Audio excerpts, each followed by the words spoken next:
ಕಳೆದ ಕೆಲವು ತಿಂಗಳುಗಳಿಂದ ತಮಿಳುನಾಡು ರಾಜಕಾರಣ ಮತ್ತು ಸಿನಿ ವಲಯದಲ್ಲಿ ದೊಡ್ಡ ಸಂಚಲನ ಸೃಷ್ಟಿ ಮಾಡಿದ್ದ ತಮಿಳುನಾಡು ಸಿಎಂ ವಿಜಯ್ ಮತ್ತು ಅವರ ಪತ್ನಿ ಸಂಗೀತ ಡಿವೋರ್ಸ್ ಕೇಸ್ಗೆ ಇದೀಗ ಬಿಗ್ ಟ್ವಿಸ್ಟ್ ಸಿಕ್ಕಿದೆ. ಹೌದು, ವಿಜಯ್ ಅವರಿಂದ ವಿಚ್ಛೇದನ ಕೋರಿ ಸಲ್ಲಿಸಿದ್ದ ಅರ್ಜಿಯನ್ನ ಸಂಗೀತ ವಾಪಸ್ ಪಡೆದಿದ್ದು, ಮತ್ತೆ ವಿಜಯ್ ದಂಪತಿ ಒಂದಾಗ್ತಿದ್ದಾರೆ ಎಂಬ ಸುದ್ದಿ ಕೇಳಿಬಂದಿದೆ. ತಮ್ಮ ನಡುವಿನ ಕೋಪ, ಕಲಹ, ಮನಸ್ತಾಪವನ್ನು ಮರೆತು ವಿಜಯ್ ಮತ್ತು ಸಂಗೀತ ಮಕ್ಕಳಿಗಾಗಿ ಒಂದಾಗ್ತಿದ್ದಾರೆ.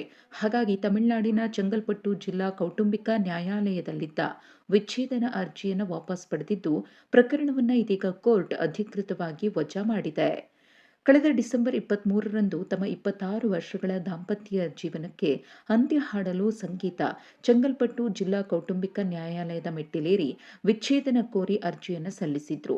ಆದರೆ ಕೌಟುಂಬಿಕ ನ್ಯಾಯಾಲಯದ ವಿಚಾರಣೆಗೆ ವಿಜಯ್ ಆಗಲಿ ಸಂಗೀತ ಆಗಲಿ ಹಾಜರಾಗದೆ ಸಸ್ಪೆನ್ಸ್ ಕಾಯ್ದುಕೊಳ್ತಿದ್ರು. ತೆರೆಮರೆಯಲ್ಲಿ ವಕೀಲರ ಮೂಲಕ ಕಲಾಪ ನಡೀತಿತ್ತು. ಇದೀಗ ಎಲ್ಲಾ ಕೋಪತಾಪಗಳನ್ನು ಮರೆತು ಕೋರ್ಟ್ಗೆ ಸಲ್ಲಿಸಿದ್ದ ಡಿವೋರ್ಸ್ ಅರ್ಜಿಯನ್ನ ಸಂಪೂರ್ಣವಾಗಿ ವಿತ್ಡ್ರಾ ಮಾಡಿದ್ದಾರೆ ವಿಜಯ್ ಪತ್ನಿ ಸಂಗೀತ ಅನ್ನೋ ಮಾಹಿತಿ ಗೊತ್ತಾಗಿದೆ. ವಿಜಯ್ ಅವರಿಗೆ ನಟಿಯೊಬ್ಬರ ಜೊತೆಗಿದ್ದ ಸಂಬಂಧವೇ ಕಾರಣ ಎಂಬ ಆರೋಪವನ್ನ ಸಂಗೀತ ಮಾಡಿದ್ರು.